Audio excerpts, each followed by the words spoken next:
नमस्कार दोस्तों, मैं रवि। आप देख रहे हैं मनी लाइफ। मनी लाइफ में आपका स्वागत है। हमारे चैनल पर नए हैं तो सब्सक्राइब कीजिएगा, नोटिफिकेशन ऑन कर लीजिएगा ताकि हमारा वीडियो सबसे पहले आप तक पहुंचे। दोस्तों, एक और ज्वलंत मुद्दे के साथ लेकर खड़े हैं, आज आए हैं, आप लोगों के सामने हाजिर हैं।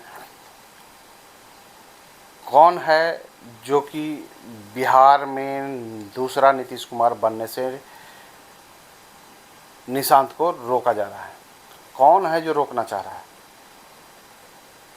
क्यों निशांत के खिलाफ साजिश चल रही है? क्यों निशांत को का कद छोटा करने की कोशिश की जा रही है? कौन है इसके पीछे लोग? कौन लोग हैं इनके पीछे?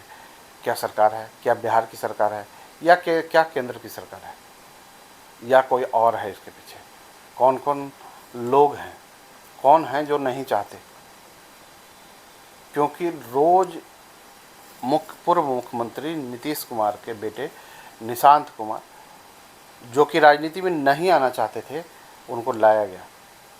जब लाया गया एक नई उम्मीदों के साथ कि नीतीश कुमार, नया नीतीश कुमार यही बनेंगे, बिहार के नए सपनों का, युवाओं के सपनों को साकार करेंगे, क्योंकि नई सोच के साथ नई पीढ़ी के हैं निशांत कुमार।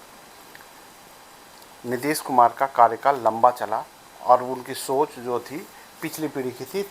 हालांकि फिर भी वो अभी तक अब युवाओं को, महिलाओं को, सबकी इच्छा को पढ़ने में, बिहार की आबादी की लगभग 70 से 80% जनता की सोच को पढ़ने में वो कामयाब हुए।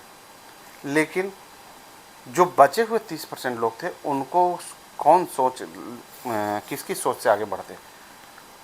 उनको भी उनके बेटे निशांत कुमार से उम्मीदें जागी थी। वो नई सोच के साथ आएंगे। जो नीतीश कुमार के साथ असहमत थे, वो भी निशांत कुमार के साथ कई परसेंट लोग उनमें से सहमत दिख रहे थे। लेकिन कौन कर रहा है साजिश?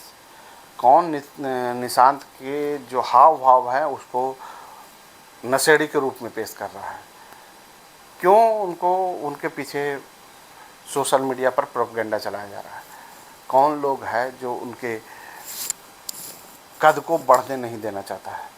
कौन है जो उनको दूसरा राहुल गांधी बनाना चाहता है? क्यों? किससे खतरा है? किसको खतरा है निशांत कुमार से? तेजस्वी तो दूर दूर तक नहीं दिखते कि उनको खतरा है। उनको खतरा है, लेकिन वो उस काबिल नहीं है कि वो इस तरह का पीआर चलाएंगे। तो क्या सत्ता के लोग हैं? क्या भाजपा को डर है कि फिर से पूरे अगले 20-30 साल तक फिर से झोला ढोना पड़ेगा नीतीश की तरह, निशांत का भी? क्या भाजपा इस तरह का प्रोपेगेंडा चला रही है? लेकिन क्या जदयू के लोग क्यों नहीं विरोध कर पा रहे हैं? क्या जदयू की सारी पार्टी को ही भाजपा ने मिला लिया है अपने पक्ष में? जदयू के सभी बड़े लोगों को मिला लिया है? शायद ऐसा हो सकता है।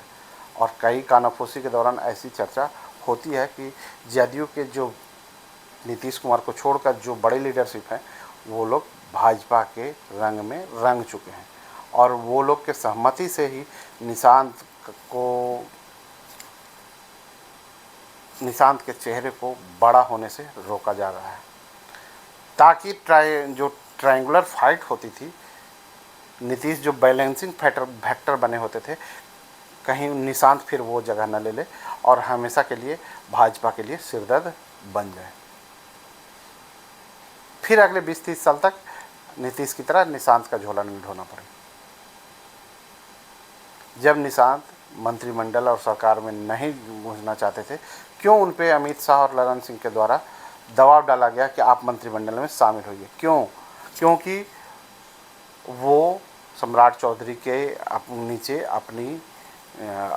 उनके नीचे काम करना निशांत स्वीकार कर लेंगे तो उनका कद छोटा होगा। अगर निशांत केवल रैलियां करते रहते और वो सरकार में नहीं शामिल होते तो उनका कद सम्राट चौधरी से कहीं बड़ा हो सकता था, जो कि भाजपा के लिए एक बड़ी चुनौती आने वाले समय में हो सकती थी। लेकिन उनको पर दबाव डालकर उनको सरकार में शामिल कराया गया ताकि वो, उनके पास समय न हो कि वो रैलियां कर सकें, अपनी यात्रा कर सकें बिहार की।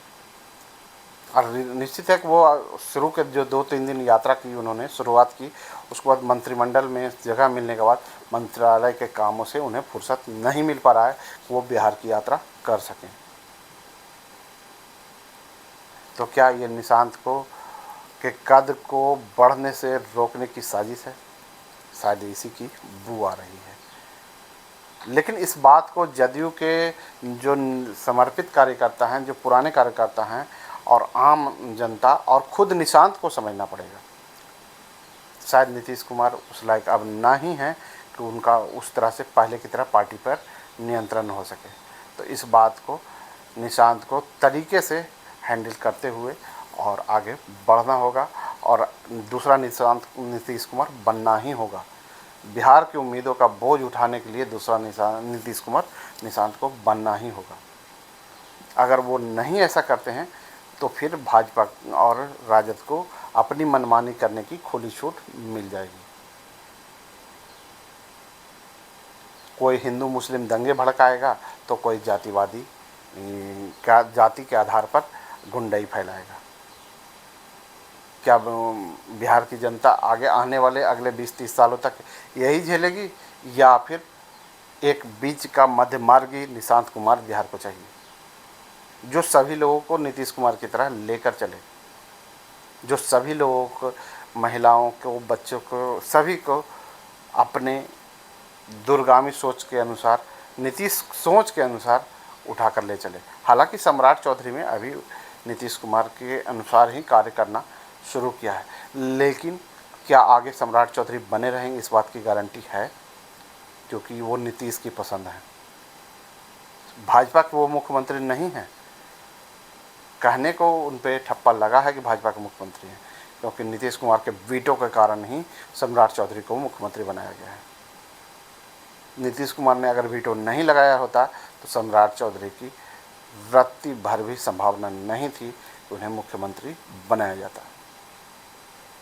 लेकिन अमित शाह और नरेंद्र मोदी को सरेंडर करना पड़ा नीतीश के वीटो के सामने, क्योंकि नीतीश कुमार उसके उस शर्त के बिना सत्ता छोड़ने को तैयार नहीं थे। आप लोगों ने देखा होगा, नीतीश कुमार ने इस्तीफा देने के पहले ही सम्राट चौधरी को असेंबली में नेता घोषित करवा लिया, तब जाकर उन्होंने इस्तीफा दिया, क्योंकि वो अपनी शर्तों से पीछे हटने को तैयार नहीं थे। नीतीश कुमार मध्य मार्गी, सभी सामाजिक सरोकार को लेकर चलने वाले व्यक्ति को ही अपनी सत्ता, अपना उत्तराधिकारी बनाना चाहते थे, ना कि हुड़दंगी उदंडी किसी आरएसएस वाले को। तो देखते हैं आगे निशांत कुमार किस तरह का रवैया अपनाते हैं। क्या वो अपने दुश्मनों का अपने ही घर में छिपे, अपने ही पार्टी में छिपे, अपने कद को काटने वाले लोगों को पहचान पाते हैं, उनको किनारे का रास्ता बुद्धिमानी से दिखाते हुए क्या अपना रास्ता बना पाते हैं, ये तो आने वाला समय ही तय करेगा। तो मिलते हैं किसी नए मुद्दे पर, ज्वलंत मुद्दे पर आपके सामने फिर लेकर हाजिर होते हैं।